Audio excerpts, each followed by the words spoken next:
Finally, the day had come. 16 years of schooling and 5 years of utter dilemma had given me my graduation degree. My training was complete, and it was time for the interview. My parents had dreamt of this day. My father helped me with my CV and uploaded it to the website. And my mother helped me pick out the perfect outfit. I was ready. And then, the doorbell rang. What? You thought job interview? No, I was talking about the marriage interview. Mr. President, Area Director, fellow Toastmasters and guests, a very good interview. Someone once said that marriages are made in heaven, but money was decided by an astrologer. One look at the horoscope, and he became the Sastra saga. He exclaimed, "You haven't started looking for a groom yet. The auspicious time started in October." And as soon as he uttered these words, my faith was sunk. Unlike some, I never had a dearth of men in my life. First it was my father, then my brother, then I was the youngest girl in a family of all cousin brothers.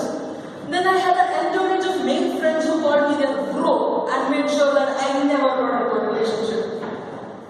Yes, there was no dearth of men in my life. So, I had to take help of parentmatrimony.com. When I logged onto their website, I felt as if I was shopping for a groom online.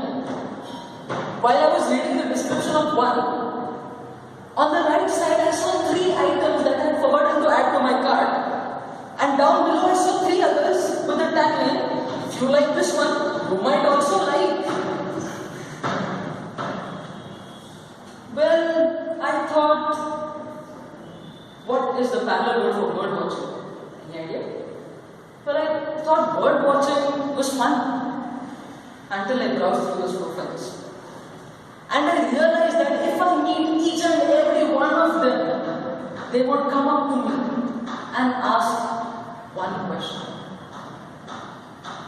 "Do you want to do venture with me?" So after browsing through all the job descriptions of various placement options, I narrowed it down to one. And that is why the doorbell rang. My father went and welcomed them in. The boy was 2 inches taller than me, around 88 kgs. The mother looked like a school teacher, and the father looked as if he was in a trauma since the day he got married. After the initial pleasantries were exchanged, the bragging contest began. Within 2 minutes of the competition, I realized that the only job the prospective bride and the prospective groom had was to nod in approval or disapproval at the end. Now the conversation that continued was such. "My son is a national level football player." Of course, I think he looks like a footballer. "And he is a great cook." Why do you think we are having this conversation? I thought in my mind. And then she looked at my mother and said, "Does your daughter know how to cook?" And my mother said, Yes, of course she does. Whenever she goes into the kitchen, I don't have to touch a single thing." And after she narrated this dialogue, she looked at me and said, "From tomorrow your cooking lessons begin."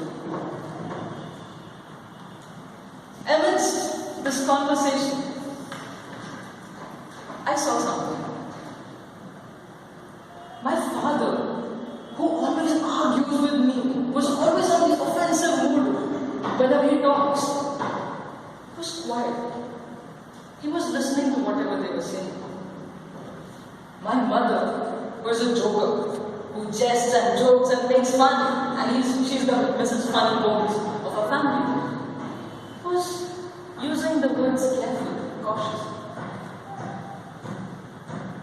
And I realized I might end up married for 2 years and not knowing what kind of groom I want. But I know one thing for sure.